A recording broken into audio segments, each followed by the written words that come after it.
Ready to spend some TV time together? Huh? Are you ready to spend some TV time together? Yes. Press on the button. Okay.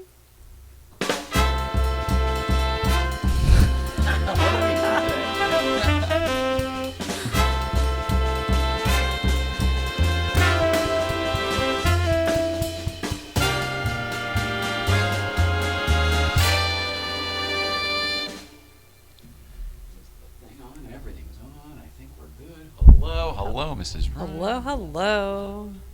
This is exciting today. Oh, do tell. I'm excited to talk with Craig. He sounds awesome. I don't disagree with you one bit. The beginning of whatever. Getting into it. Hello, everybody. Welcome back. Welcome back. Today is Wednesday, February 13th, 2019. My name is Jay Ryan. This is Nicole Ryan. We are the Ryans. And this is tonight's show. Welcome back, Mrs. Ryan. Welcome back. Also. The guest today happens to be Mr. Craig Shoemaker. We're both excited about it. I am, because I've followed this guy's career for a long time. There's some things I want to talk about, and then just getting to know him a little bit before the show. What an interesting dude that seems like we might be in contact for a long time to come. So I think that this is going to be an interesting conversation today. I agree. Rather I looking concur. forward to it. Everything else is going to be kept pretty loose, though. He seems to be the same kind of way. Just go with the flow, figure it out. Do you have anything you want to talk about ahead of everything? No? Yeah. Really? Yeah. Okay. I want to talk about VW for Life. Yeah. Knocking it out of the park again. He just booked Hurley Haywood. I know, as well as Sean really? Cridlin for, it's going to be, Wow. it's coming up. It'll be a little bit. It's going to be a month or so away, but coming up. Looking forward to it. Wow. And Paul Kramer, I think, might be here for that one because he has that. Well, I don't want to ruin all the surprises. A lot of good stuff. You know what's going on. Oh, look at my text messages later. It's going to be good. As well as Sean Cridlin, too, who wrote the book on Hurley Haywood. In the meantime, though, Mrs. Ryan, I wanted to give a shout out to our friends at Telefunken, who, they've already done the whole studio. They've helped us out in so many ways, and you all met Tony here recently. Just wanted to give a shout out to one of his team members, Bree.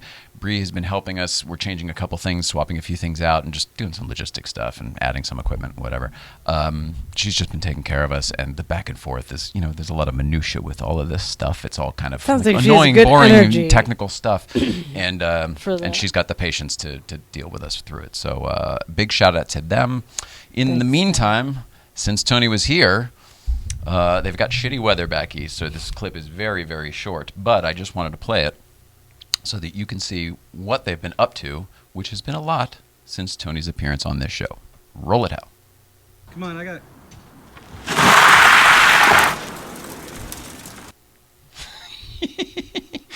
Yeah, that's right. It's only 3 seconds long, but Holy. That's the electric RSR peeling out. That's it.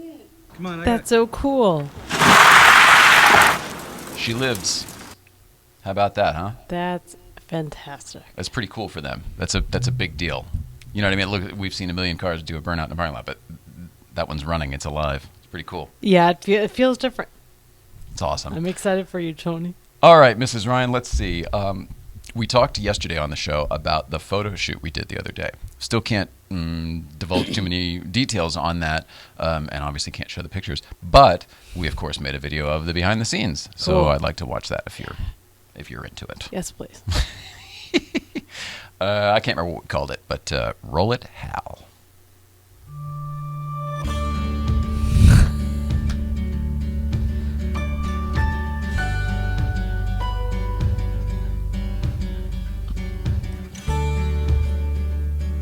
Very good day.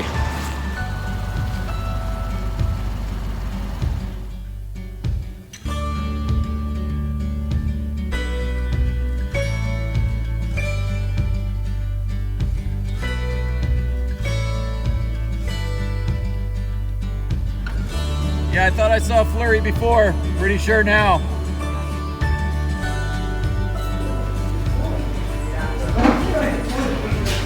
Hi, Mrs. Ryan.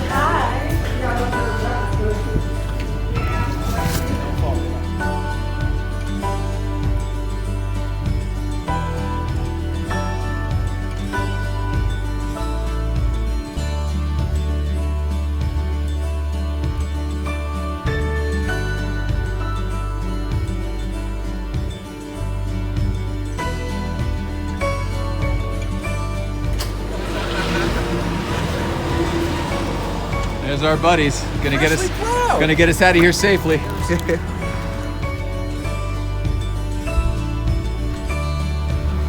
Totes my gold.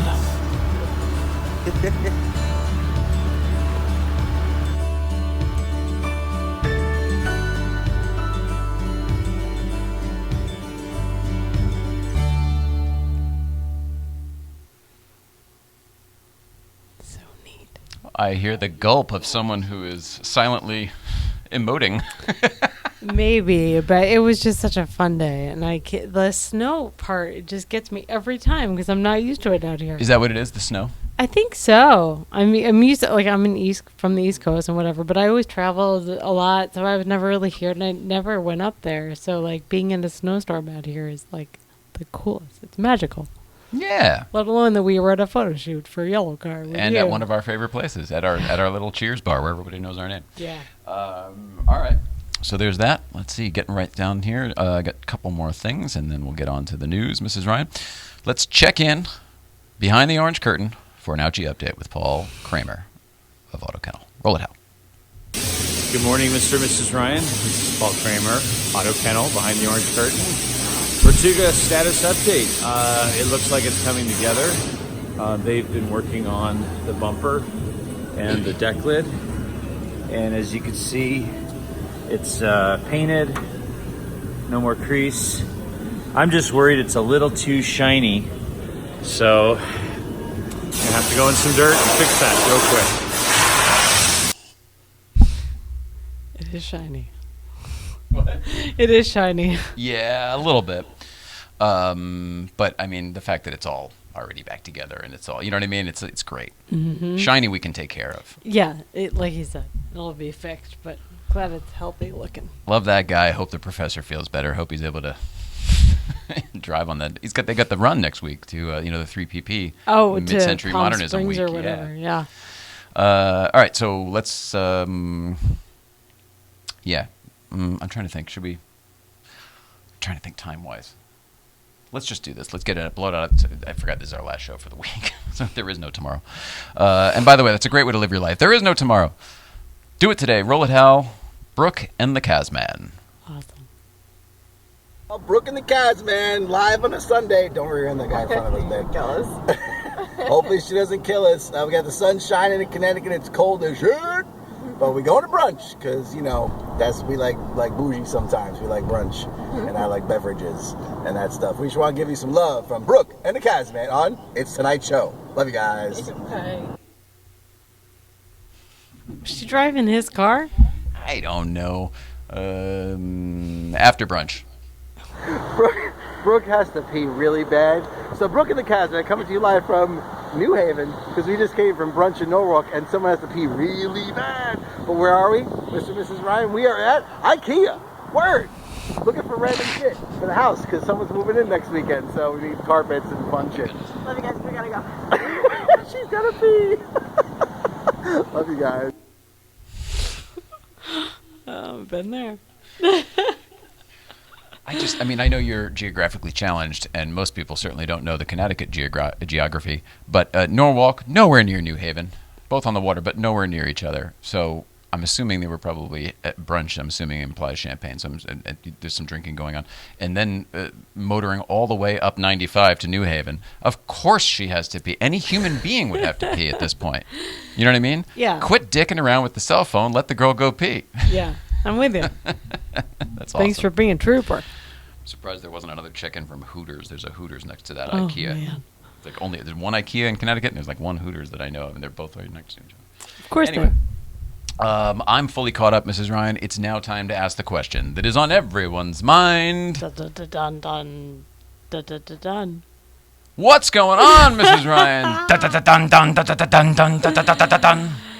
Nestle is taking Starbucks into homes abroad today. Homes abroad. What does that Well, mean? it's not here. Domestically, you can buy whatever, but like internationally, they have their own local coffee aficionados, I guess, like Italy and France and whatever. What is a coffee sommelier type of thing? Is there a name for that? Is it just I think a there's a barista? technical name for it. The barista is like the middle It's the ground. catch-all. Yeah, it's the everything. It's what we all use, though, right? Like when you go to Starbucks, you talk Yeah. to the barista. Okay. Yeah. In Europe, where it was a big deal, like they made like a $7.15 billion deal like last year or something. Nestle? To Oh, like my buy goodness. the rights to distribute Starbucks in like pods and for home use and stuff. Right, of course. Okay. So it's launching today. So it's good news if you travel. I mean, Brazil was one of the places they mentioned. I know we have friends there, and like South Korea, and like random places where you can't always get coffee. So okay. as a coffee fan, kudos. But you know, whatevs. I feel like this might also be obvious at this point, but it came up again in my MS study stuff, and I wanted to share that maybe it's newer, maybe there's newer stuff. So I'm going to share the information. Okay. There's a lot of validity in the theories that the early life use of antibiotics affects the immune system development. And it really is, they don't know enough about it. So be cautious before you put anything in a baby. It really, like, I don't know. I thought people knew stuff like that, but, like, I really do think it's a big part of why I'm so messed up physically. So, heads From up. antibiotics as a kid? Yeah, I had, like, really bad ear infection. So I was probably on, like, horrible antibiotics a lot. But you're saying you believe that potentially attributed to your MS? Or was a contributing factor? Yeah. Yeah. That's wild. Because it interplays with like the development of the immune system. So the fact that I'm wired wrong doesn't help anything. I think that's another layer to it. Wow. But I do think it affected the development of my immune system. So of course it's screwed up. So if I'm like, get healthy, it's like doing what it's supposed to get healthy, but makes it weird. unhealthy. Oh, that's so weird. Yeah, it's weird. I've had to untangle a lot. But be careful what you put in babies' bodies. And the good news is we know that you can change your wiring through neuroplasticity, etc. Yeah, it's just way harder when you're an adult, but it's Yes. worth it. Somebody, I just saw a meme. I hate talking about memes, but I saw a meme today from somebody that I don't remember, but I liked it. So it was somebody I actually like. Don't read into that. I don't know what I meant. You know what I'm saying, though, as I spent Yeah. the time on it. But the gist of it was it's much easier to form them better young than to fix them later. You know what I mean? Yep. It's, of course, it makes perfect sense. Yeah. It's much easier to, season the soup while you're making it versus unsalting it later. Yeah, that doesn't work. I know that from experience. Does not go over well. Yeah. But in the disease category, apparently dogs can get the flu also. It's called CIV, the canine influenza virus. Totally creative. Thank God for not being. Good job. And like humans, there's not a ton you can do about it other than like rest and fluids. Right. But the big heads up that like I took away from it is like, let your dog be at home by itself. It doesn't need to go to the park every day. Like it can wee outside on the whatever, on the sidewalk or on the grass over there. Like it doesn't have to go play in Depends the on your park. living, and it depends on your living situation, probably. Yeah, but Big dog just- in a little apartment, maybe it does. Maybe it does, but it should stay away from other animals until it feels better. So it Oh, that doesn't makes sense. Sure. Spread. Yeah. That makes So perfect don't sense. stress about taking Fido to the park because it doesn't have to go to the park. It's fine. You're not a bad dog parent. And then today is the official goodbye to NASA's Mars rover. What's it called? Geez Louise. Called the Opportunity. The Opportunity. It hasn't been Mars in- Opportunity Rover. Yeah, it's done. It's been up there and sending scientific data for like 15 years. So Yeah, isn't this it's- the one that we thought was done a long time ago and then it just magically came back to life one day, so we started using it again? I don't know that part, but apparently it runs on like solar Pretty sure. power. Mhm. And so 8 months ago or something, like a dust storm got in the way and like affected the solar, the ability to intake sun and work and stuff. So they finally were like, it's not communicating. So we're good. Thanks so much for 15 years of service. Cool. Yeah, that's it. Oh, that was it. That's what's Holy going on. crap. That's and what's that's done. been What's Going On. Dun, Dun, dun, dun, dun, dun, dun, dun, dun, dun, dun, dun, dun. That's nice. All right, Mrs. Ryan. Yeah. Pretty good. Under 15 minutes. Cool. Not too bad. We should try to do that every time. I'm on it. All right, let's take a quick break. When we come back, Craig Shoemaker is going to be in here, and we're just going to talk about shit. gonna Cool. be fun. I'm Yeah. looking forward to it. Me too. I'm trying to think. Yeah, no, we'll do it one day. More to come right after this. Craig Shoemaker, thanks for being here. See you in a few.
High tech.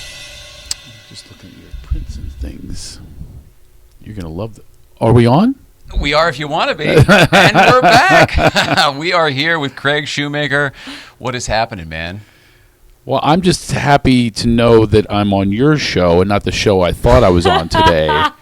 What a surprise. I was driving the entire time going, when did Vicki Abelson move? And I got to your door. I said, and when did she marry a guy named Ryan? That's what I thought.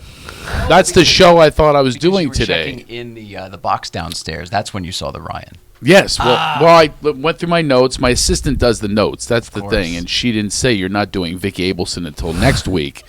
So I assumed that's where I was going. And here I'm with you in this beautiful set in your lovely room that I'm checking out to see if I can steal some ideas for my house for some feng shui. Oh, from the green / living room over You've there? got some nice feng shui going on in thanks, here, man. which is an ancient Chinese word, which means put your husband's crap in the garage. In my house, that's what it means.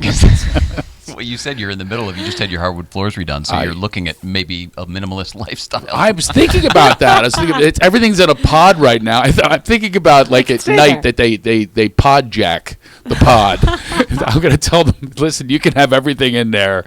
It's probably worthless anyway. It's just a bunch of kids stuff. Well, You know when I realized, by the way, that my life is worthless? Well, the things in my life are worthless except for my family. We had those fires. You know, we're in the Woolsey fires this year. And we were you out that evacuated. Yeah. Oh, my goodness. And I was walking around the house. At first, I was in denial, of course. That's me, Mr. Philly. Well, I'll be fine. I got a hose.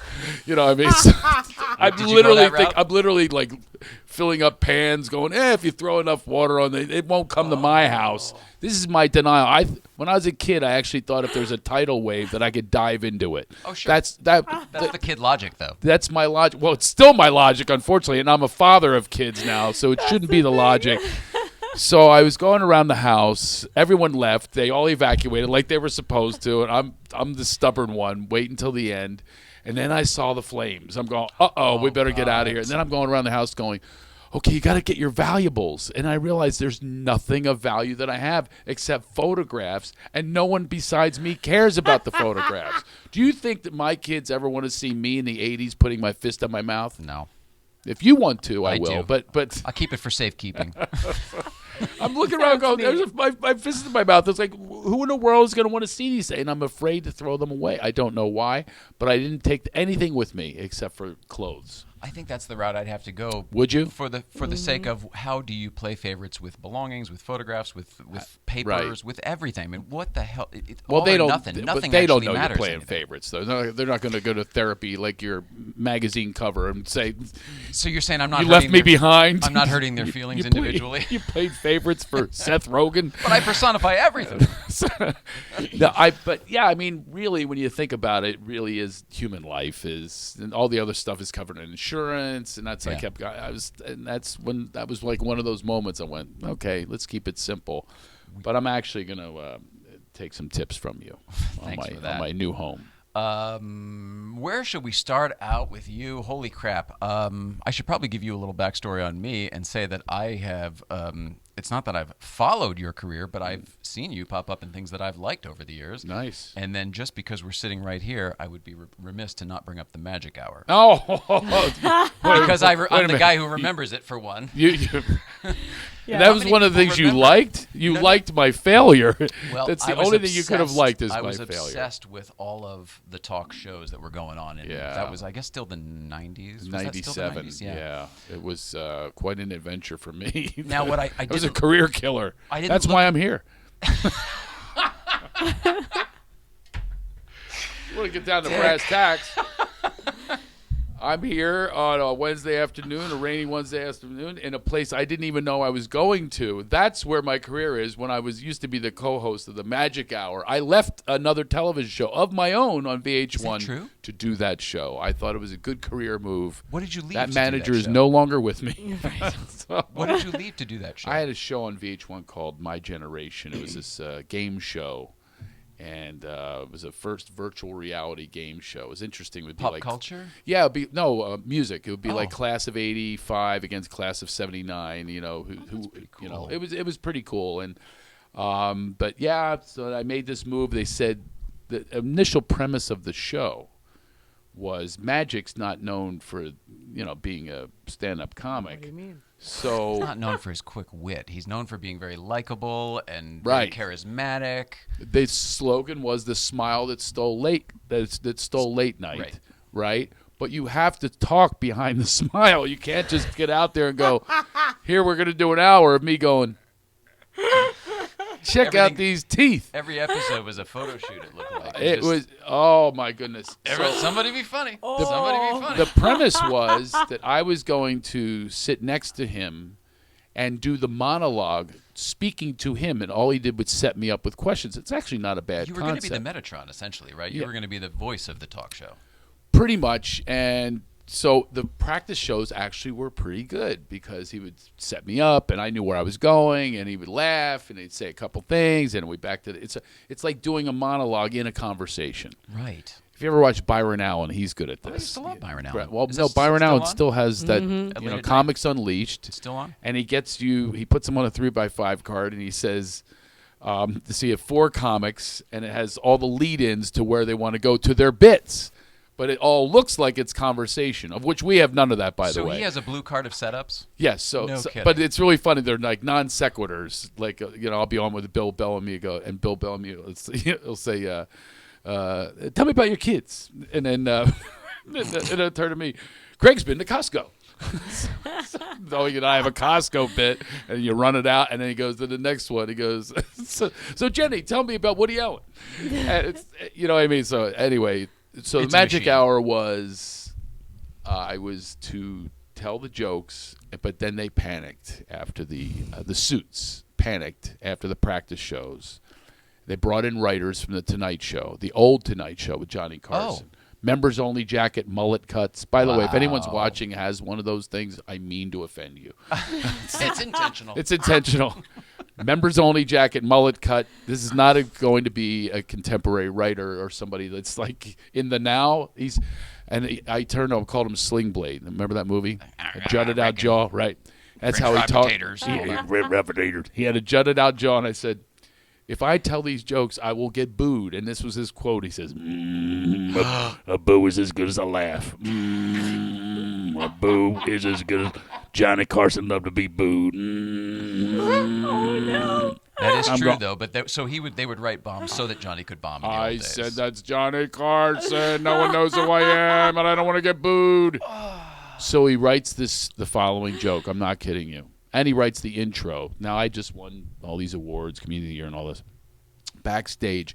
And I'll be honest with you, when I'm backstage, my thought is, the reason I got into comedy is to get back at all the girls that shot me down in high school. I asked 13 girls to the prom, and the 13th one who went with me ended up making out with Ricky Aldemare in the corner. Ugh. Yes, after I spent all this money, there she is. I look over, and there's Ricky Aldemare, who wasn't even in our class. He was there on a date with someone else, making out with my prom date. But he's now your assistant, so everything works out. different Ricky.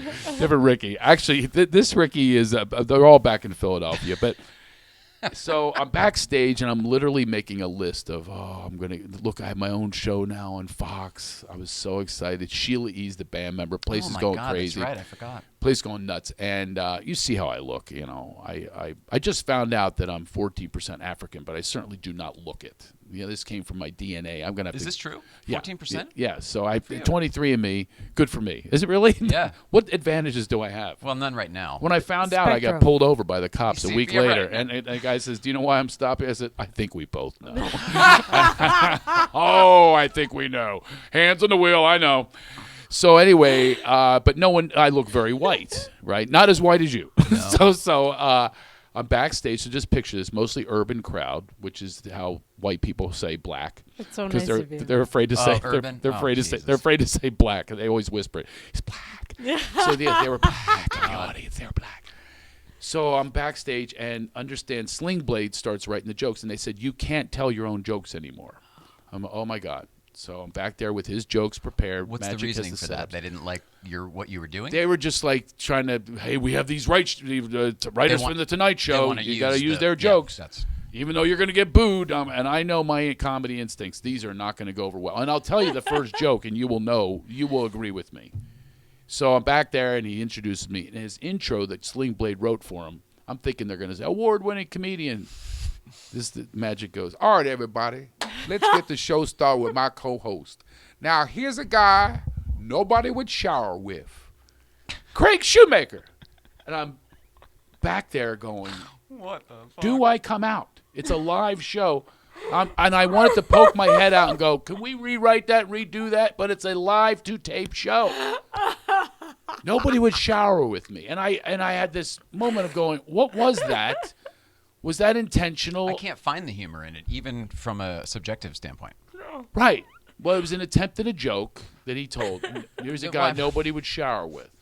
I mean, I recognize all the moving parts. I'm don't saying know. they don't go together well. I didn't get it, but I didn't have time to get it. So I come out. All I have time now is to tell him the joke I'm supposed to tell. He gives me the setup. Because you're not even allowed to respond. No. Here's the setup. I sit down. He goes, hey, Craig, how about that Bulls game? I said, Magic, I haven't seen a beating like that caught on tape since Rodney King. In this room. In this room. I swear to God, a gasp. You Well, could have were you- heard here in the valley from Paramount Studios, oxygen masks popped out of the ceiling. It was like this. Wasn't a boo. That's the good news. But I thought it was going to turn Screeching into a tires. killing. I thought they were going to kill me. And this is not a few years after the Rodney King beatings. And Only and 3 or 4 years right after. Right, Yeah. exactly. And I'm saying, me, whitest guy in the room, is saying Rodney King references written by. I wanted to And turn we're the already audience. told that you're smelly and stinky or something. There's some issues with you that we can't bathe with you. Right. So now they have no idea who I am. And here's the first words out of my mouth is Rodney King. And I wanted to scream, I didn't write that. Yeah. Sorry. And Magic, known for the assist in basketball, his response was, oh, Craig, you are bad. And he goes, remember, everybody, that was Craig, not me. So he throws me right in the wood I chipper. remember watching this. Every time I'd say I something, he'd remember go, watching you this. are This is the first bad. episode, wasn't it? Yes. I remember watching this. First episode. Look at you, she's You crying. are bad, Craig.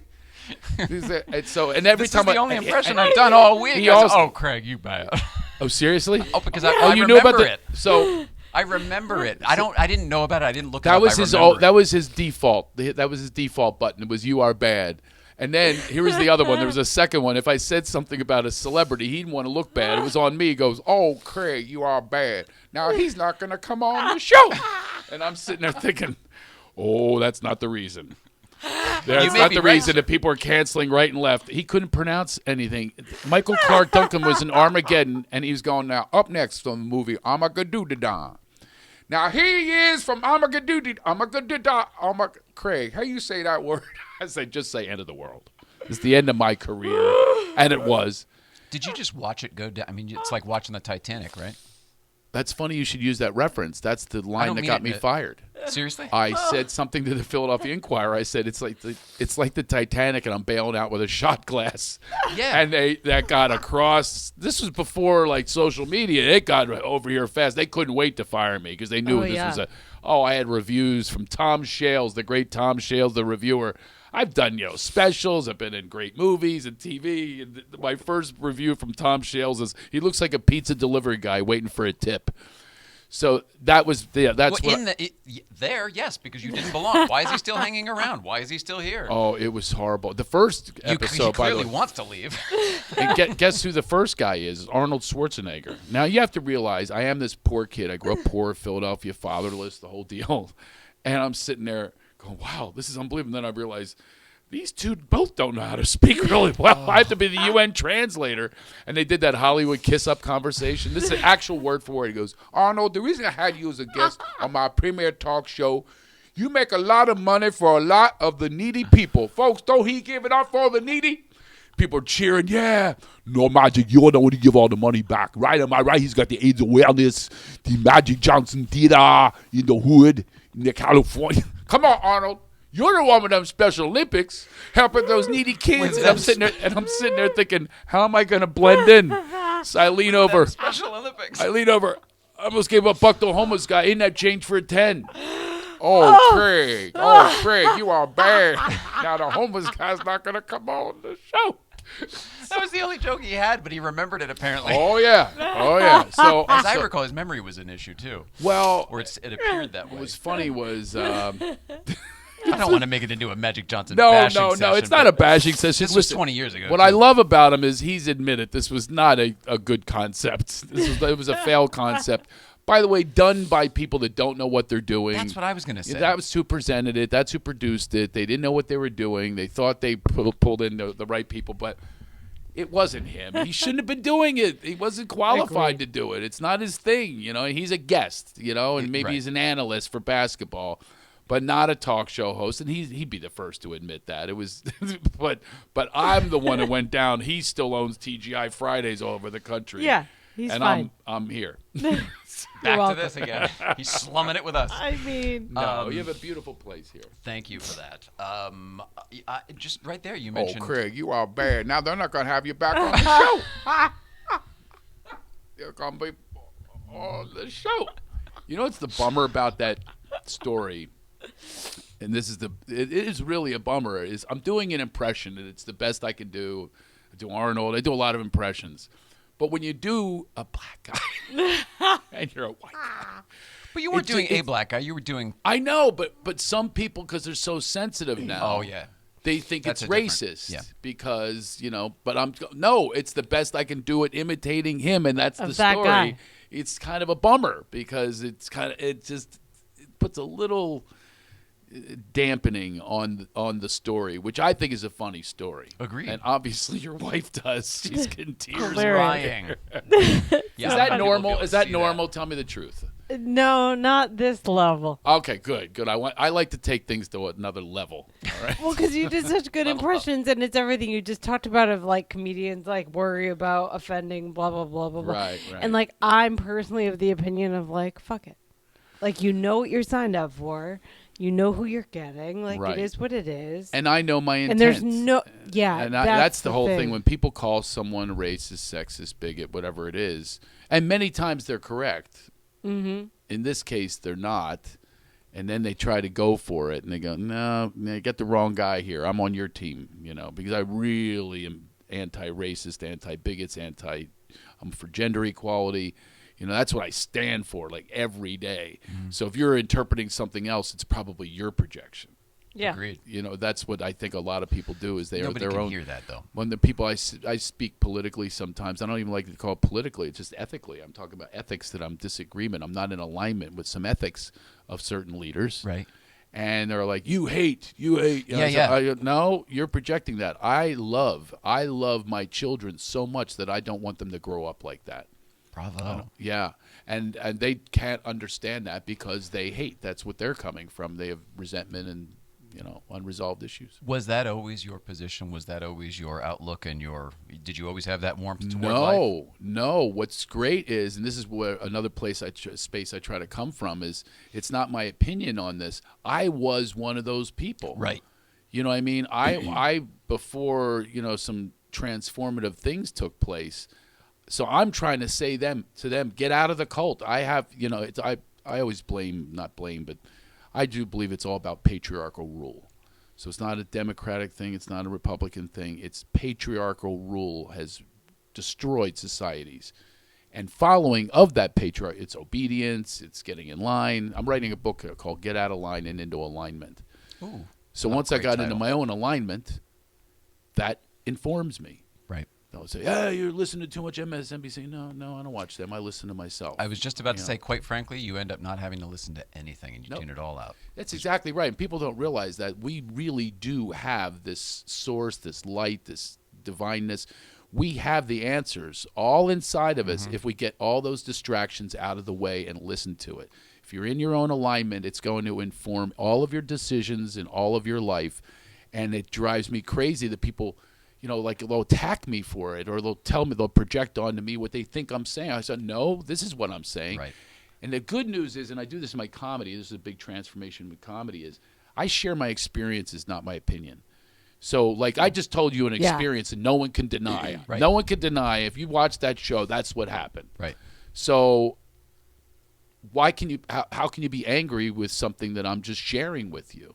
You know what I mean? You can walk away and not like the story, but that's where it becomes. We are all storytellers. Exactly. And it's our job not to paint the fucking thing a different color. Exactly. Agreed. To do it how it is. And the truth is the funniest thing, if you can reveal your truth, and it takes some. So I had to keep digging and digging and digging till I got down to that, and then all the other noises started to go away, the patriarchal noises. You realize they own everything, including the predominant voice that we listen to. They own the media, so stop with the liberal media. It's a media that's owned by corporations, so they're not going to shoot themselves in the foot or tell a story about, Monsanto or some corporation. It's all a business, They're not going to tell you the whole truth about why there's deregulations. The people don't understand. They just get in line like a herd, like lemmings, and they go over the cliff. And they'll keep screaming all the way over the cliff. They'll be halfway down the cliff and still going, I'm right. It's this righteousness. I don't need to be right. Well, that's the ego. Is that the ego, too, that comes along with it? Yeah. Because, me first. Well, there's an expression, not to get too spiritual, but there's an expression. It's an acronym for ego, is edging God out. So God is goodness, God's a light, God's source, whatever you want to call it. It's that alignment. It's within all of us. It wants to shine bright, but we push it down. So you're edging that push down out. You're edging that push, the light to come out. You're saying, I'm in charge here. I know what I'm doing. You get out of here, light, or whatever I want to call you. I'll tell you what you're called because I'm signed up for this course in religion that I'm telling you what you are. So that's the thing. Is it's a wonderful thing, and what an experience to be free. Yeah, I'm loving life like this. Well, once you find, I don't even need to say anything on that. It's fantastic. We share the same opinion. Oh, really? And it came through going through some rough shit. Yeah, for us. How else are you supposed to approach the rough shit? You know what they try to do? The patriarchs, they try to have you take their drugs, their synthetics from big pharma. That's what it was for us. It was a medical thing. And they push it on to you. I mean, that's just for the medical, but then they have all the answers for everything else, and then we just follow in line. I'm just saying your not example realizing it was perfectly apropos for us because that's exactly what it was. It was Yeah. medical for both of us, and it knocked us out. Not just medical stuff, like, I mean, everything it knocks you out financially. It knocks out your confidence, your ability to attack life. Yeah. All of that stuff gets challenged when you are not able to take care of yourself, Yeah. like health-wise. Like, I can't make myself feel better. and they have the power. And neither can the doctors and the medicinal and man, we are paying for it, so it's kind of weird not getting anything back. And people don't realize the scientists, the doctors, they're bribed too. Yeah. You know, It's so all a I mean, business. It's all a it's a business. business, and they can't survive unless you're sick. It's like, they make batteries that are everlasting, but you never make money in the battery business unless the damn thing runs out. They Yeah. know how it's all done. They have a cure for course. cancer. I'm quite sure of that. Of course. But I won't ever do a cancer benefit again. Oh, wow. Because my alignment tells me that they're full of it, that they're just taking money and it's going to no good use. That's very interesting. I'll do Laughter Heals. I own an organization called Laughter Heals. I read about that. How Yeah. do you tour that? Oh, is this healing through the power of laughter? Yes. Yeah. Can we Yeah. talk about that too? Sure, absolutely. I don't Was want to. I'm just jumping around a lot. I'm fascinated by you at the moment as a human being. Yeah, there's a lot of jumping around in that department. The human being department of Well, me you is said like you didn't have a dad. Did no, you he talk left when about- I was born. So he left. Okay. Yeah, I have a joke. I go, something I said, wah.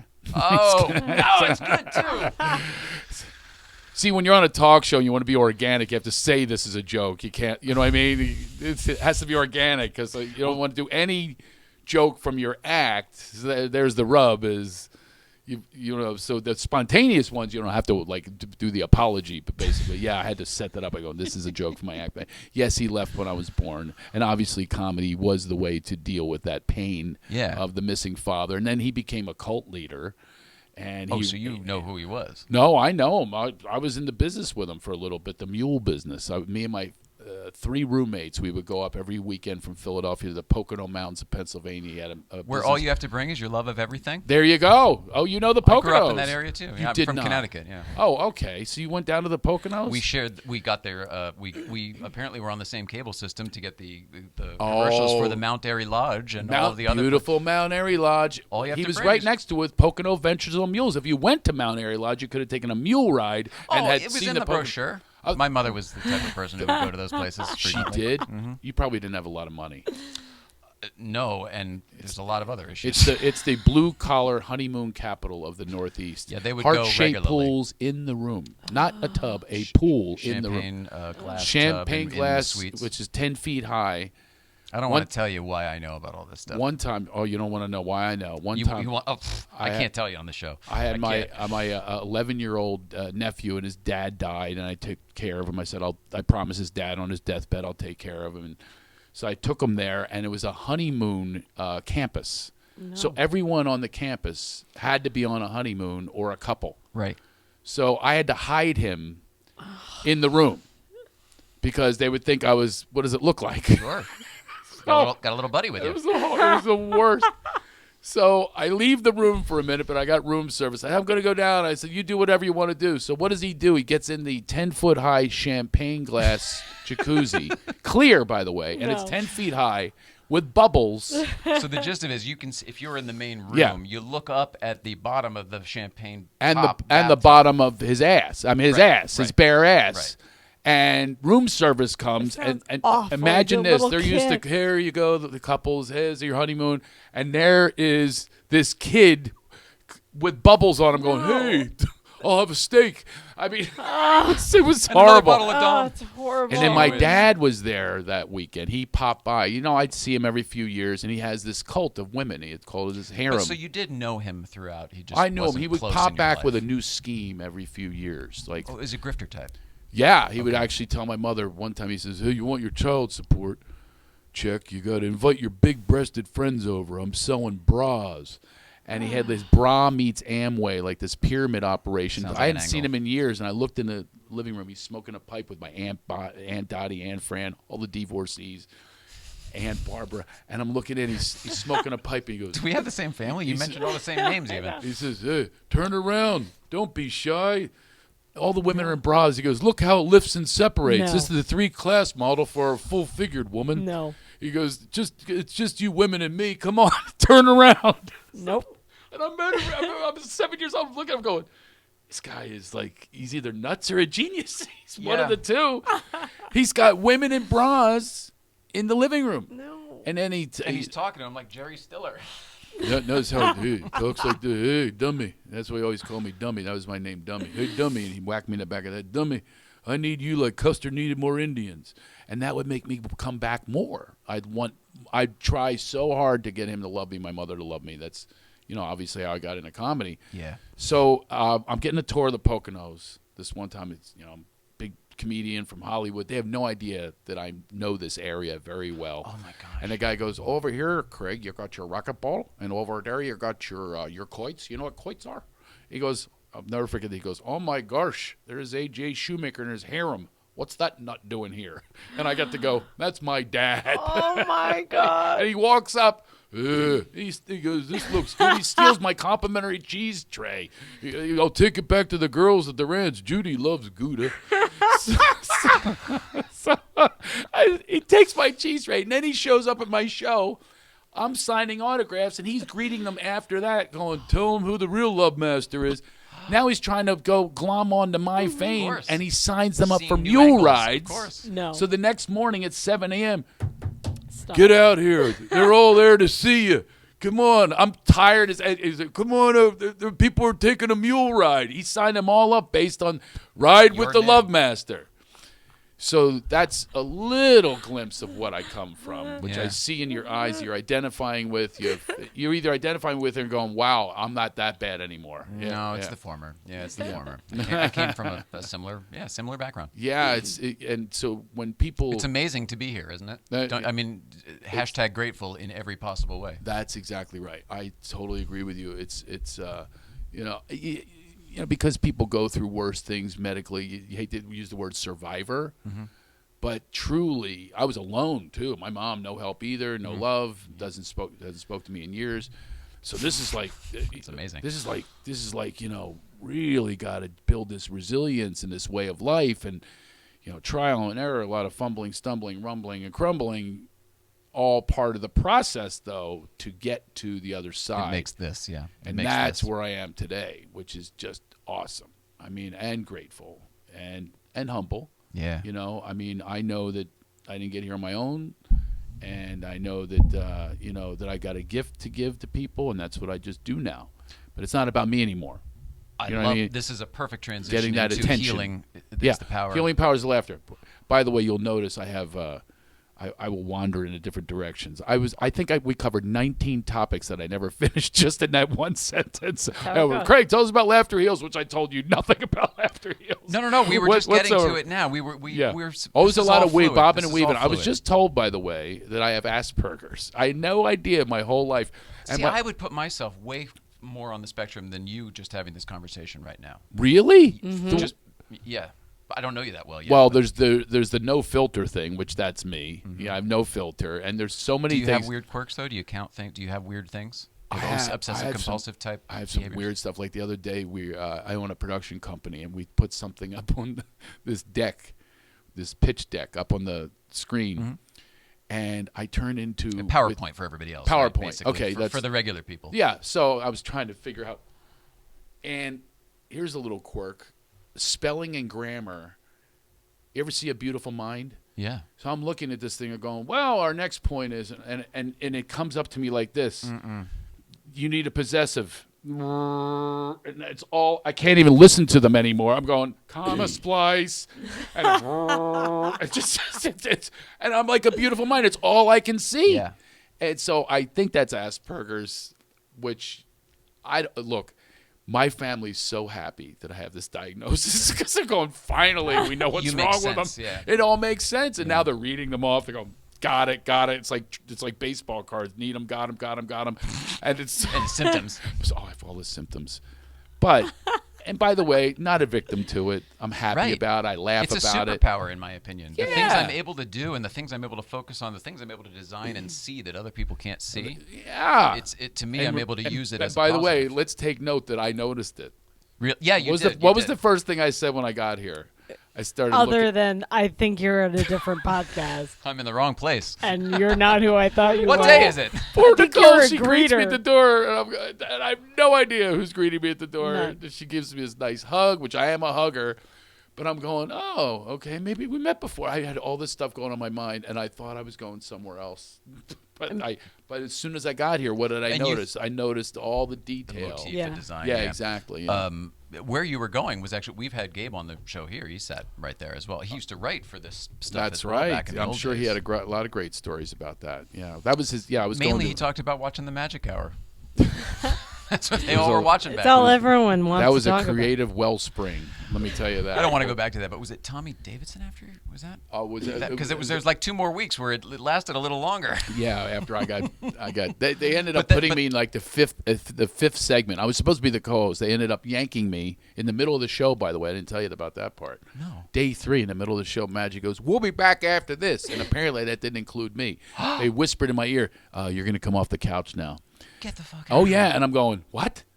I wait a minute. I've been writing to people, telling them to watch me, so they're It's jealous. the only reason I'm on this job. So I said, no, you can't do this. And I'm looking at Magic. Maybe it'll help me out. He's glazed over the cue card. Oh my god, dude, da da da. And so they took me off the couch, bodily removed me, and then they said because I had a contract, they kept me around. I'd be in like the 5th segment. On 'cause like they're a paying you cooking anyway, on so the, they on would the keep you cooking around. segment, and he would like throw flour on me. Go, look, Craig, now you're a cake. Craig, you are Holy bad. Now you're a shit. strawberry shortcake. You're amazing for not having more bitterness towards this whole thing. Oh, I Here's what you have don't- here's what you zero don't- bitterness. He probably has it towards me for saying this, but I have none towards Magic. He's, What you and the people at home don't realize is that when this was being marketed and promoted, this was Arsenio was already off the air. yep. Arsenio Forced was- off the air, arguably.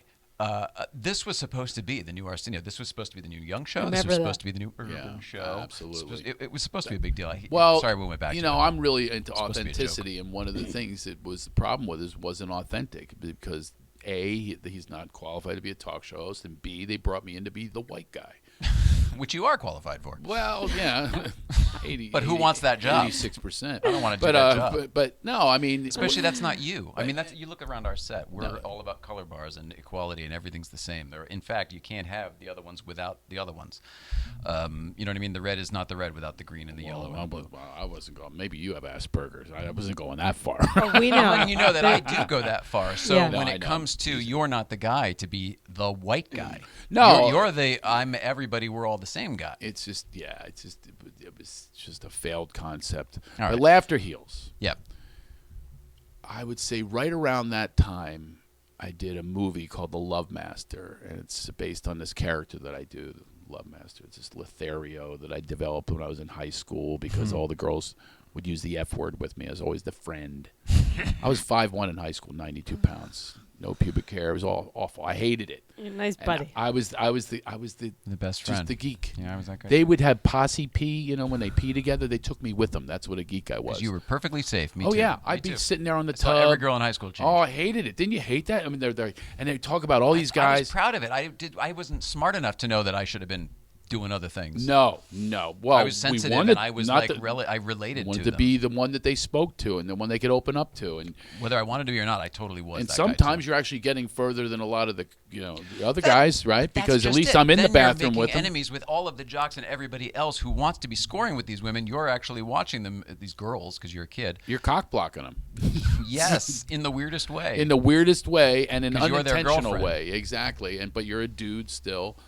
And That's they so would funny. say they would tell me who the hot guys were, and I'm taking this in my little computer, and it was always a bad guy. It was a guy that didn't treat him right, and it was a guy like a Lothario and a pig. And then I developed this, this character of wanted to come out. This You give the geek a chance, baby. Oh yeah, the love master. I love you so good. Your neighbor will have a smoke, baby. I'm so big, I make flesh-eating bacteria gag, baby. Oh yeah. So that's what happened. He came out of me, and developed. Basically, that was a big part of my career. It's not what I wanted, but it was like you can't pick what hits. yeah, it's like Larry the Cable Guy. His name's Dan Whitney. He talks nothing like that. Yeah. You know what I mean? Pee Wee Herman doesn't. He's Paul Right. Rubens. He doesn't talk like that. but it's the thing that hits. So that was the one that hit. We did a movie, Farrah Fawcett, and by the way, she grabbed my junk. We're rehearsing in the car. I was practically calling her Miss Fawcett. She's doing my movie here, like $100. We're in the car, and I said, "Thanks for doing my movie." She goes, "Oh, shut up. I just want to know if that Love Master is real." And she reaches over and there was no horn in my crotch. I'm not Carrot Top. It would have been cool. If I had a horn, Farrah Fawcett honk the horn. Would have really impressed her. And what's horrible is I was so nervous. I had I had an innie. Yeah. I was not prepared for my sure. close up, if you will. That's her memory. So we were Good doing job. this movie, The Love Master, and we went to Arizona, and That's her memory. Good job. then my one of my best friends, Michael Goldberg, he wrote Cool Runnings, Little Giants. He's the director of the movie. And I told him the story. We're in this condo on a day off about all these people would give me credit for the birth of their children, the conception of their children. They made love after my show, and the guy would pretend he's the love master. Things are loosened up. You're not trying to have a baby, all these reasons. And like all these people come up to me, they go, "Yeah, my kid was conceived in the parking lot of Bray Improv." I go, "Well, you couldn't even wait that long?" Wow. So it's almost like I even get set home. the whole thing up with laughter and joy and happiness. You're in a groove. You're in a different vibration, and that's bringing this seed into the world, right, for the conception. I told them that because they wanted to have a baby really bad. I said, "I'm going to leave and go get sandwiches," and I left, and baby Kayla was conceived. But a year and a half later, they said, "You have brain cancer. You have 3 months to live." And now Kayla's a year and a half old, and that was my moment. I said, laughter's the best medicine. Why are we not dishing that out?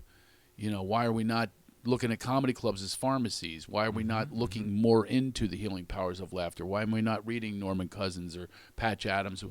What is the disconnect? Why are we not headed that way? Well, we all know, we talked about it before, it's money. There's not a lot of money in free. Yeah. You get laughs for free.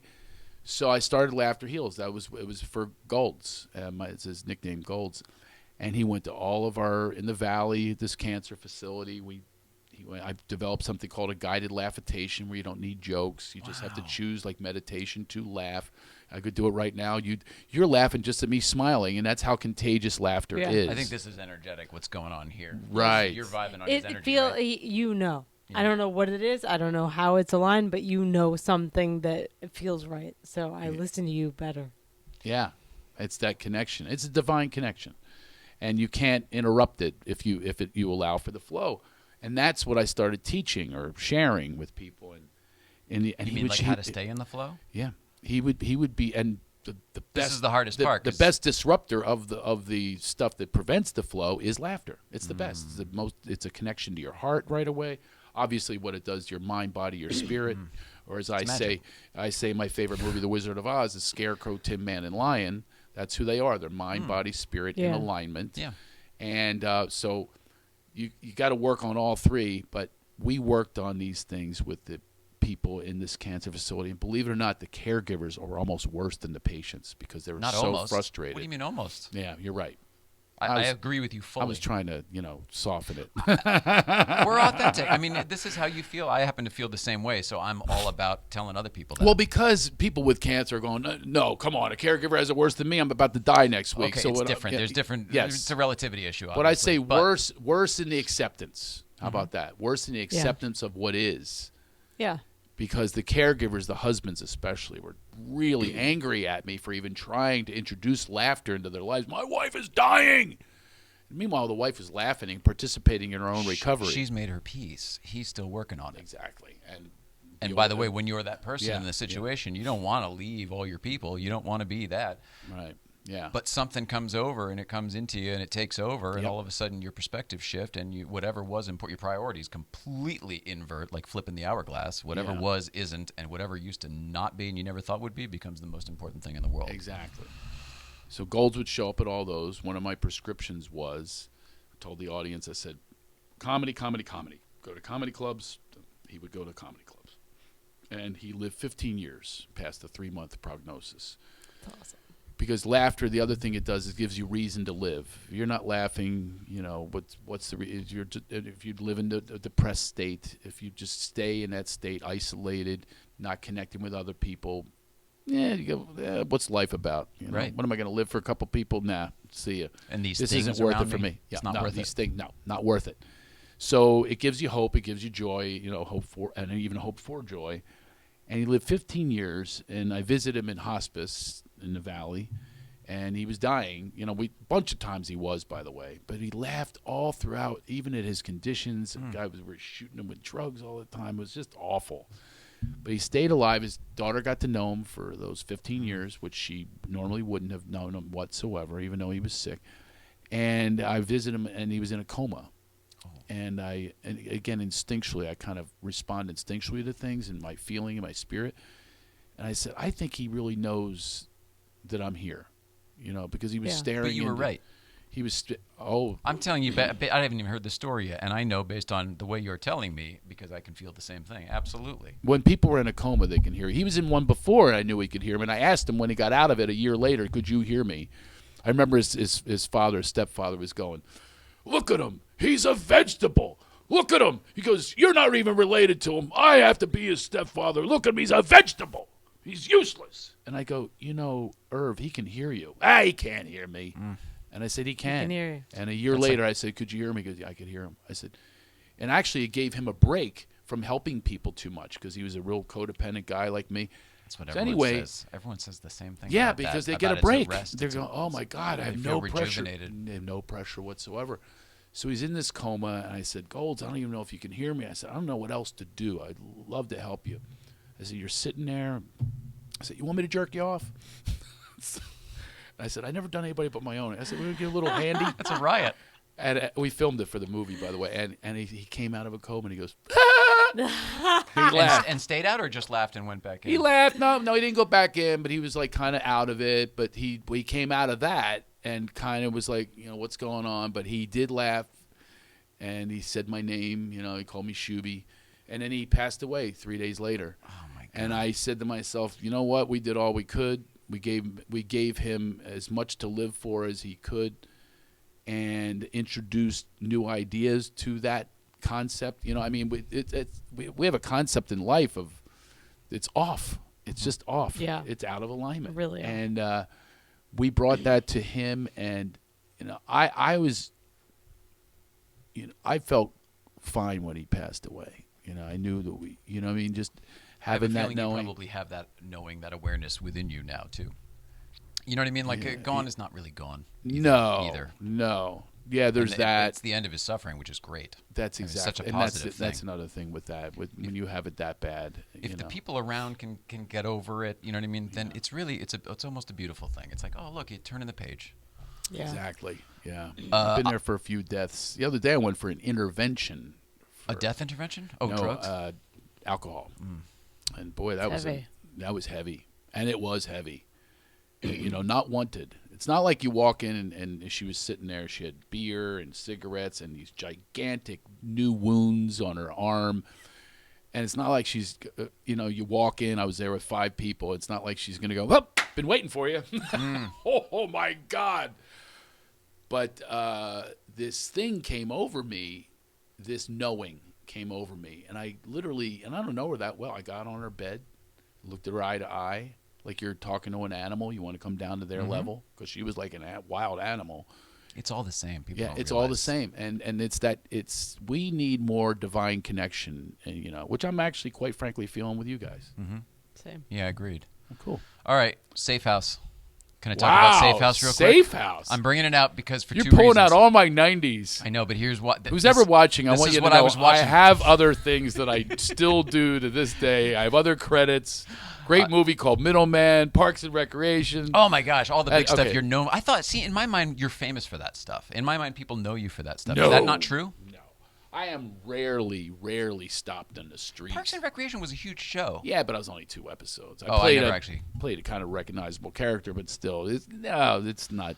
All right, People aren't going, wait a minute, you're the head of the Liberty or Die Party for Parks and Recreation. Nobody's doing that. I always look different in real life anyway. Well, if anything, I'm showing you more than my cards because this is the stuff. Safe House, you're pulling that one out. That's But here's the thing: people don't know what I'm talking about. This is not the Denzel Washington movie. Yeah. I fell in love. I don't know how to start with this. There was a guy. Did you watch any of this show in the beginning before you came out? Mm-hmm. There's a guy doing the East Coast feed. He was with his girlfriend there. He was obsessed with this movie when it came out. Saw it on cable, blah, blah, blah. He started telling me about it. I was like, I watched that movie the other day on cable. This is back in the day when you had like an illegal black box or whatever to watch the cable. Yeah. I said, I watched that the other day. It was so, I ended up watching the end of it again last night.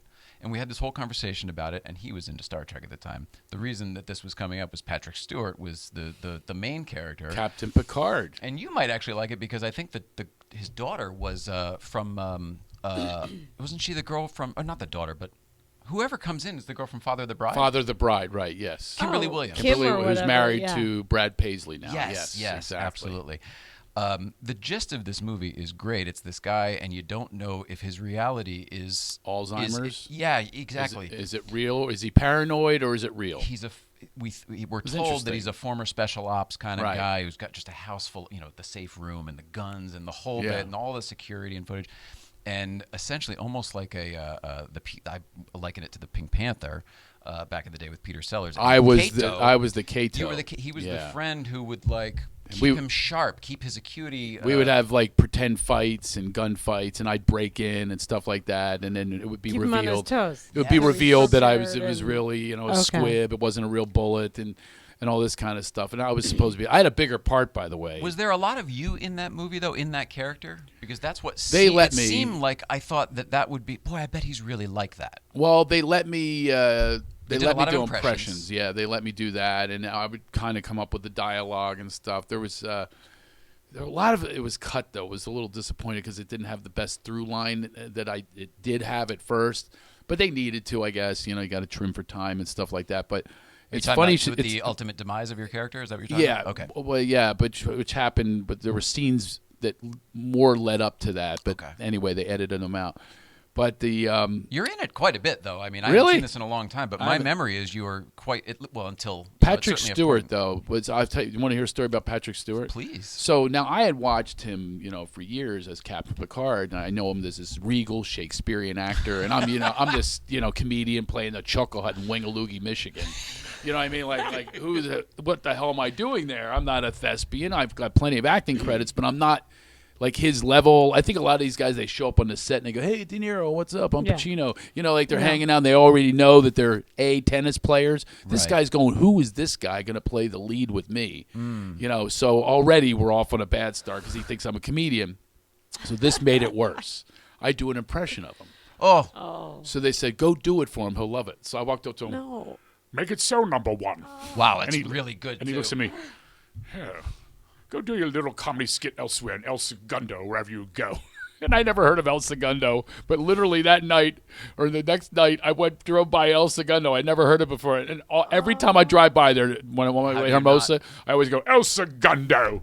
El Segundo, wherever you go. El Segundo.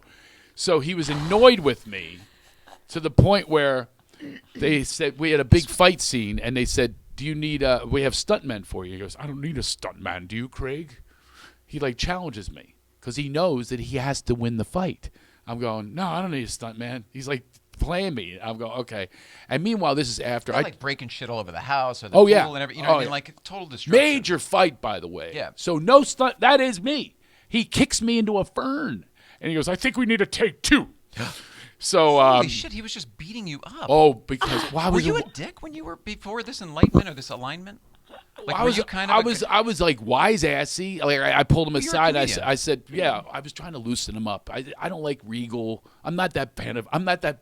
To be honest with you, I'm not a big fan of the English. I think they're overrated. I think they're overrated. truth I know comes out. I know I'm supposed to be this humanitarian that we're all one. The English annoy me. It's like America's Got Talent. Really, it's run by all foreign people. They're the judges. I'm getting all my resentments out now. All the Oscars. You could literally do porn and put Daniel Day-Lewis. My left foot, he would have won if he was doing, "Yeah, shake my dick, own dick." I mean, anything English. They're always nominated. So that's how I win the Oscar pools. I go English and playing with somebody with an affliction. That is a downright win right there. Oh, yeah, absolutely. Beautiful So mind. the English are annoying to me anyway. So I'm trying to loosen them up. I grew up in Philly, street guy. I said, this your way of getting through somebody, getting under their skin almost is probably to like rib them a little bit. It's a little bit, you yeah. Twist the knife a And little like, bit to let them know you like them. Yeah, and let them know that we're all human here. You might have your little, you might be a sir, and I don't care if you're a sir because somebody, whatever. You might be a knight. But I don't know if he's knighted. I have no idea, but I did respect his work as Captain Picard. I grew up watching that, so I said, "Hey Patrick, you ever do what we did in Philadelphia?" I'm just trying to loosen him up. I said, "You ever in front of a full-length mirror when like you're a teenager and you take your jewels and you tuck them back by your ass and you see what you look like as a woman?" Silence of the Lambs. Yeah, I said, "You ever do silence?" I said, "You ever give yourself a mangina?" He goes, "Yes, Craig, I've done a mangina.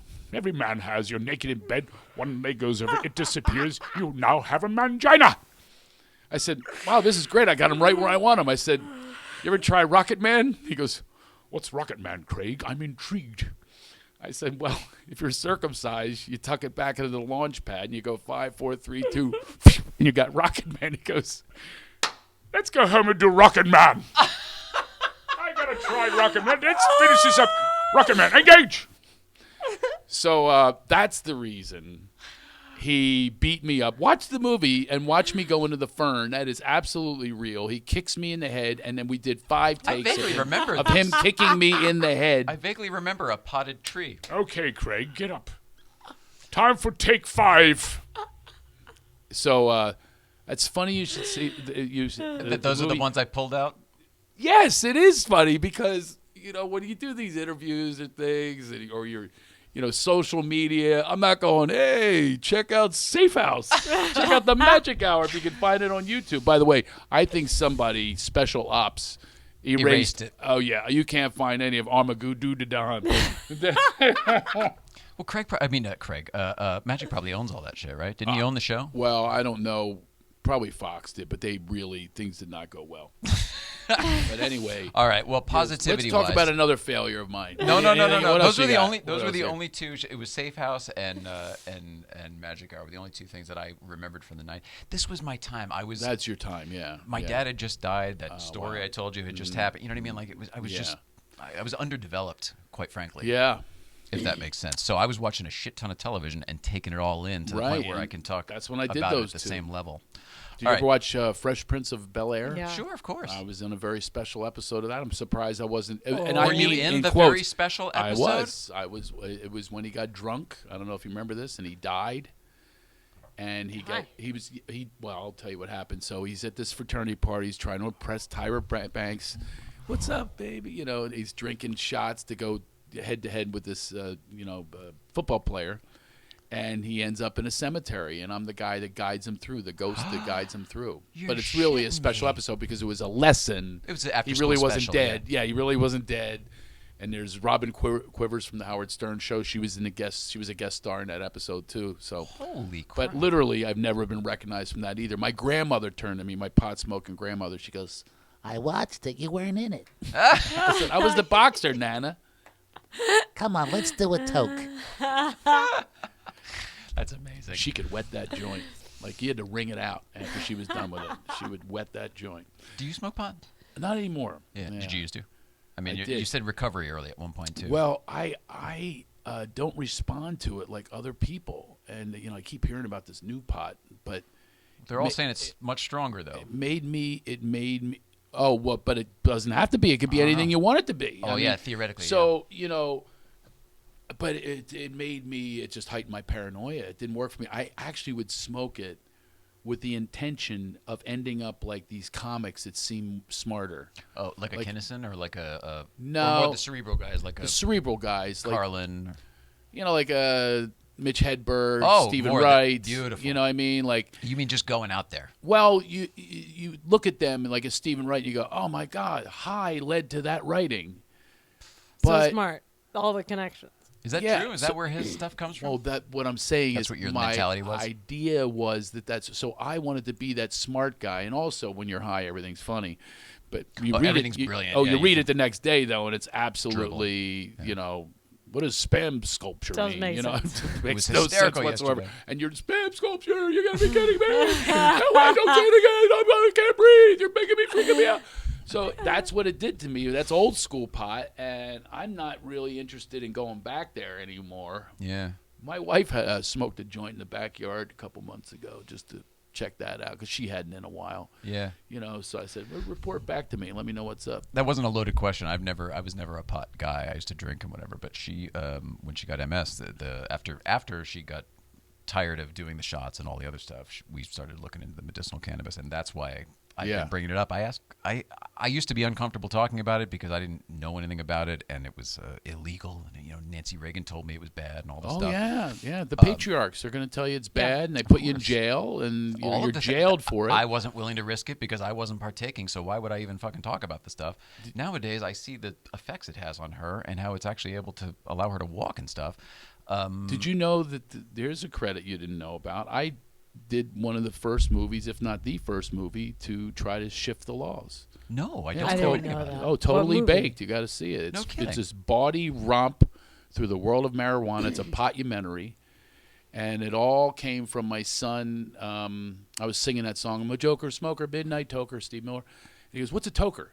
Oh. He's like 8 years old, and I go, someone that smokes pot. And he pulls a pot out from the kitchen. He goes, how do you smoke that? I tried, believe me. But anyway, so I actually said, what do you tell your kids? And I went on this kind of exploration. It's a potpourri movie. It's got like fake TV shows, fake commercials, Sounds but it has a awesome. through line. It's nuts. It is nuts because it was originally with National Lampoon. I literally put. Oh, so it's a lot of short form. Exactly. Gotcha. But it's like Kentucky Fried Movie's an old reference, but it's this thing. But you knew I'd get it. I knew my Asperger's friend would get that. So, but all throughout, do you know that I couldn't find anti-pot people? I couldn't find, well, at least educated ones. Yeah, Because we tried to include them. I bet. So I had to write lines for an actor who smokes pot to be anti-pot. That's how much we couldn't find anyone. Wow. Because when you think about it, there's no ma'am, Mothers Against Marijuana. You know what I mean? Doesn't make much sense. Because if you're stoned and you're driving, you drive 5 miles an hour anyways, so, but the point is it's non-addictive. So we showed it in a very funny way where we pointed out the hypocrisies of like, what really does kill us is, cigarettes, booze, overeating, sugar. These are all the things that are cancer causing. They're killers. So we would have the stats, But they're all consumable. Exactly. Overdoses of marijuana, 0. 0. Yeah. To you this can't day, overdose No on deaths pot. from an overdose I of even marijuana read ever. something that was Yeah. like a little kid took like too much pot, like edibles or whatever, and like had this weird or an old person. Anyway, had this weird moment of like my heart, whatever, like kind of like those cops that are like I'm dead, That's my favorite. and it's like he's fine. Like that old man is fine, and now he knows he can be fine, and he probably felt awesome the whole time, except for thinking he was gonna die. Yeah, once you get over that part. Now he's fine. I'm afraid of the paranoia and out of control, but I'm not afraid of death. Right. But then again, though, when you get paranoid, you're afraid of dying. So that's what it heightens that for me. The fear of dying. I'm it's tempting sometimes when I hear about the new version. Everyone smokes now. And there's so many Everyone different smokes. ways to ingest it. You got a Exactly. pen, you can take a little gummy, you I can kind of spray, I put love it in your coffee. I love gummies. So There you go. if they put them in Girl Scout cookies, I'm done. I'm a stoner. I love Girl Scout How cookies. many Thin Mints have you gone through this season? No, it's I go for one that no one else goes for. What do you like? one? As a matter of fact, I couldn't even find them. What? Tag along. The peanut butter. Oh, I Not like the peanut those. butter chocolate. The peanut butter. Yeah, they're It's like a peanut butter sandwiches. Oreo almost. Right? Yeah. That's the second Okay. favorite. But that's your number 2. Mhm. Yeah. But honestly, Mints are I'll number I'll 2 take for it me. with the Thin Mints because Yeah. they kind of go together Yeah. in a weird way. But I down a sleeve. So do you what? think the I sleeves think- have gotten smaller, or are we just disgusting in our old age? No, we're I'm full on disgusting. Okay, That's not even I wasn't up for, willing that's to not admit even that up for the other day. debate because they're not smaller, but we go faster. Sleeve is. It's I- not only that, a sleeve is what I take out to go eat now versus like I used to take it out. Right. Like, oh, I went through the whole sleeve. Whoops. Now it's like that's my intention. That's my Absolutely. motivation is I'm going to go get it and do it. And you do a sleeve at a time. Yeah. So it's like Yeah, it's I think they put something in it. Yeah. They have to because it is addictive. MSG or something. There's something So that good. they put some addictive chemical in there. Those far fucking more Girl addictive Scouts. than pot, by the way. Right. As pot is non-addictive. So you should watch the movie Totally Baked. If you're offended by nudity, I put a lot of nudity in there because National Lampoon originally had it, and that's the whole direction they went They're Oh, jam. yeah. from years R ago. comedy always. Yeah, R-rated but comedy. they're even worse these days. So I found myself, here's this Family Guy. I'm going, where are you going to find naked women for the movie? I'm pulling up the strip clubs in my minivan with a roll of 20s. Recruiting? Nope. Yeah, and I had Casting. I mean casting. I had a roll of 20s, and I said, they give me lap dance. I go, while you're down there, can No. you read these lines? Stop. It's the audition. Oh my god. It was the audition, and one of them ended up being a legitimate actress after doing our movie. Her name was Blossom. Oh, But now she's Joey. Whoa. Now she's got 8x10s that are like regular 8x10s, so we actually launched her career. That's ridiculous. We've gone way over because I could just Have talk we? to you forever. Would you come back sometime? And I want to talk about your production company. I want to talk about the other stuff Absolutely.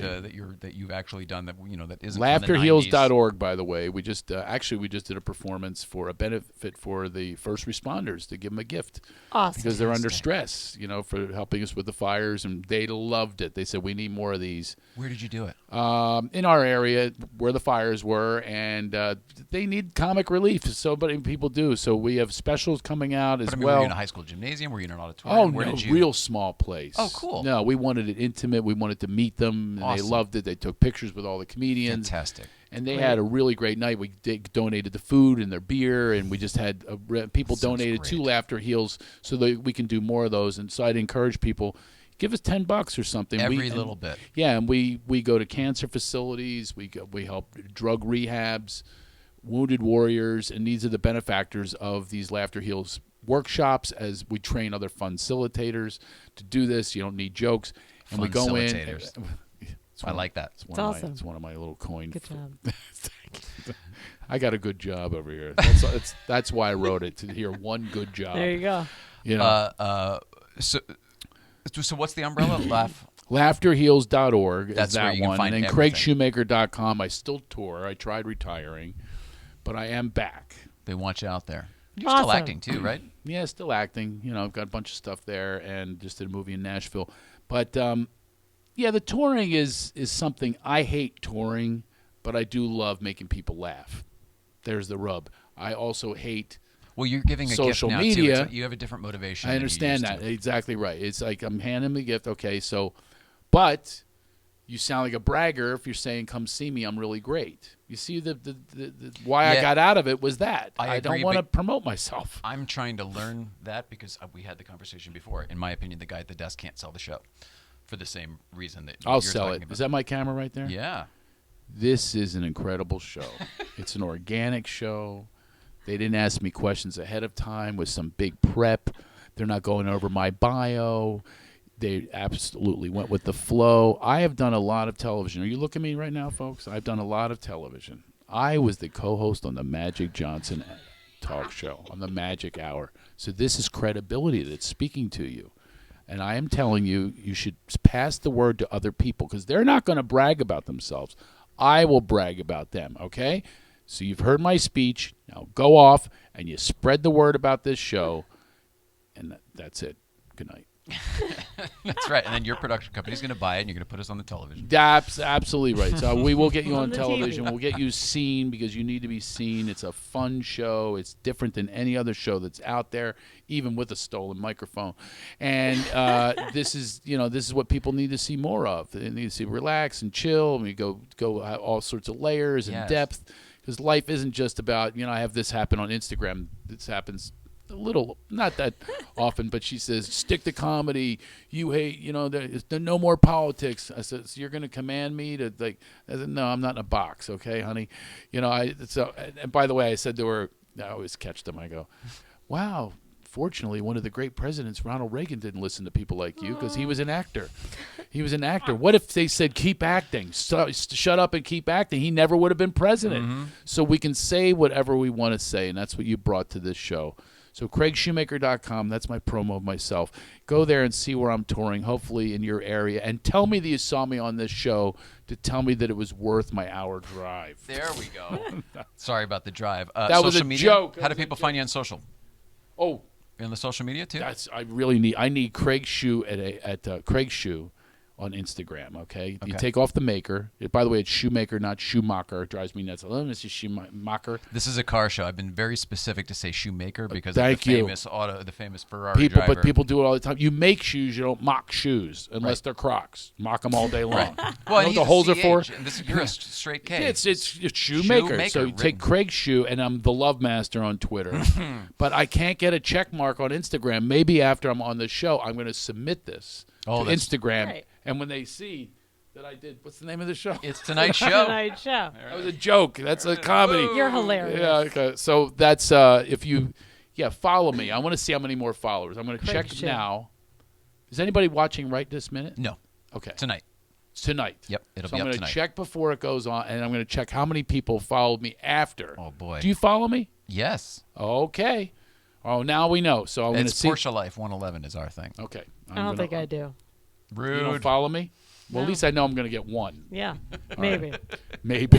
I made you cry today in a good way. Yeah, I saw the that's true. tears. I all gotta right? follow. This Okay. was fun. You were saying very positive things, but that was honest.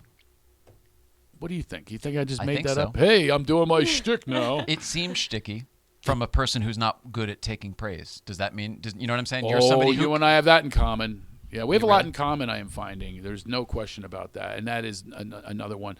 It's the way we're Working on raised. poise, yeah. I literally can't take a bow. I do 90 minutes of show, like standing ovations almost every night. That's not a brag thing. That's an experience. So I go like this. When I'm done, I go, because I'm not talking anymore. I'm taking in this love, Yeah. and I can't take it in. That's the irony is I'm going. You can give it, but it's the same. By the way, it's the same fucking thing. You Yeah. dish it out, but you can't take it, even with the love. Yeah. And wild. I'm like, here they are appreciating people. I remember my therapist showed up, and I walked in her office on that Wednesday, and she goes, "You didn't bow. You said you were going to bow." And I said, "How'd you know?" She goes, "I went. I didn't want you to know I was there. I want to see if you bowed." Wow. She goes, everyone in that room stood and told you how much they loved you, and you couldn't take it in. You ran off the stage. The most they'll do is go, like I look And like a you chicken. knew this before she said it, obviously. What's that? You knew this before she said it. Knew you, what? You were aware of your behavior. Oh, I talked to her about it, yes. And she was like, "You what?" And she says, "Just do it." So once in a while I do. It's one of the most uncomfortable things I can do. Is the waist bow. Do you know what break a leg means, by the way? I know there's a deeper meaning to I it. love that I'm going to inform you of something. This is one of my favorite things Oh, in good. life. Sound like Mary Poppins. Favorite things in life, This is exciting. She's gonna learn something she never heard before. So it means break a leg means you are bowing so deep that you break your knees. You bend your knees that deep, and that's break a leg. That means you did never knew really. that. Yeah, that's what it means. That's really wild. It isn't breaking your legs. It's break your legs like at your knees so you can accept this glorious ovation that you're getting. And I So- still cannot break the knees. I was going to say, it seems like someone with such an admiration for the history would at least be able to partake. And I really do. Listen, I cry for people when they're getting applause. I mean, I've had it happen so many times. I get teared up. And Oh, because whatever they gave you was so good? no, when they give other people applause. If I'm at someone else's show, if I'm watching a sporting event, I can't even contain myself sometimes. No kidding. Oh yeah. I get way welled up and try to make it go away. I'm at a damn sporting event, for God's Yeah. sakes, rooting for the Eagles. Be a Philadelphia. Are you very You sensitive can't in do- general? Do you cry at movies and stuff like that? Movies for sure. Yeah, me too. I just I have a hard time crying for me, because then I think. Oh, right. Then the voice comes in. This is the same thing. Pity It's- me, yeah. victim, and don't be a victim, and all that comes in. So I'll help everyone else. Oh, that's one. I have a podcast. Can't believe I always Hello? forget to do this. This is why I'm not that popular.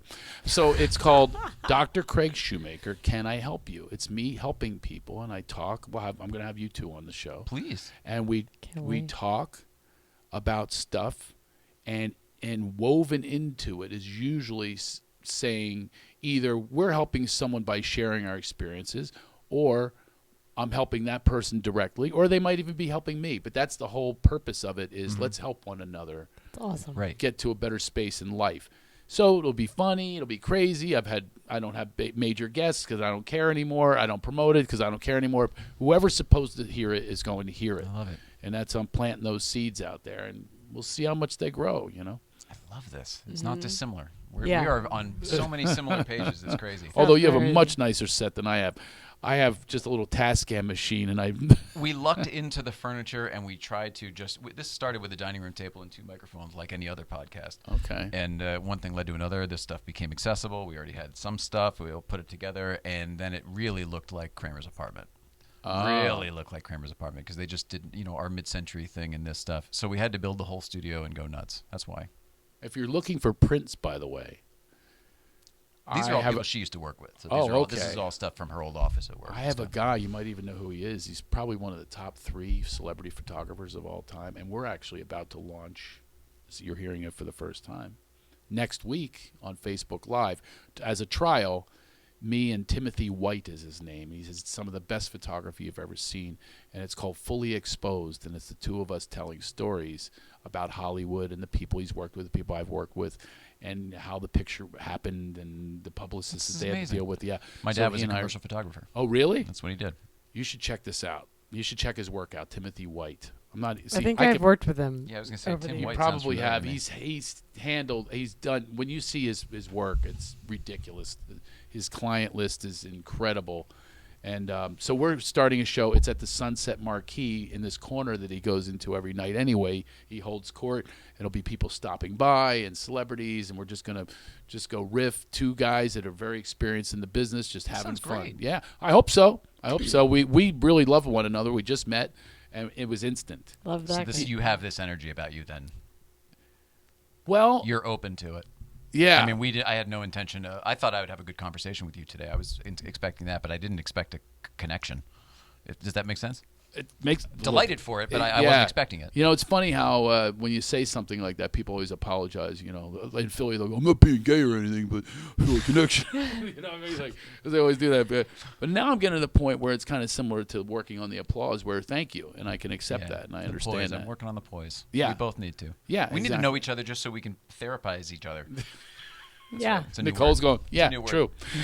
It's nice to see other people that are hilarious and awesome that I like, that remind me so much of you. There you go. That was to me? Mhm. Oh, my gosh. Yeah, Am I you're lucky busy. or what? You're busy pressing a button. I was making sure people could see her. By the way, she's a reflection of you, and I have my wife, who I love every minute of every single second of every single day. Whose She's the name is? greatest human being I've ever met in my life. Shout out to Mrs. Shoemaker. Mika Shoemaker? Mika, formerly Sagawa, but she is literally the number 1 person I've ever met in my life, and I met everybody. She's like number 1, 2, and 3 too. I love that. I'm glad you married her. Yeah, good thing. Man, she's a manifestation of the work. I know exactly what you mean. She's a result of the work. I know exactly what you My mean. ex is That's amazing. is a result of not working. Oh, stop that. It's a true story. You're amazing. Thank Please you. come back so that we can talk Love about to. other stuff, or we'll talk about it on your show. I or love to. whatever, And however next you time I'll want. know what I'm getting into. And where you're showing up. Where you going? That was great. Um, Next week I'll be on Vicky Abelson's show. Apparently, not this week. Mrs. Ryan, let's see. Tomorrow, we are not here tomorrow, everybody. It is Valentine's Day. Happy Valentine's Day. Friday, we are at Breakfast Club as usual. Newcomb's Ranch opens at 9 a.m. We get there around then. Stay till usually around noon. There's always Porsches till about noon. Come on up if you want to say hello and get some fresh air and nice nature. Yeah, it'll be good to see everyone. The show that we're not doing tomorrow, we are going to make up for it with a special show on Saturday. We have Paul Zuckerman coming in studio. It's a big one for the car people Yeah, in the Porsche stoked. world. Be good to talk to him. Co-host on Spike's Car Radio, Mm-hmm. podcast, one of the biggest car podcasts out there, and he's going to be here with us on Saturday. So we're excited about that. I love you so much, Mrs. Ryan. I love you so much, Craig Shoemaker. Thank you. We love you at home. Love one another, and we will see you tomorrow. No, we won't. We'll see you Saturday. That's right. Correct.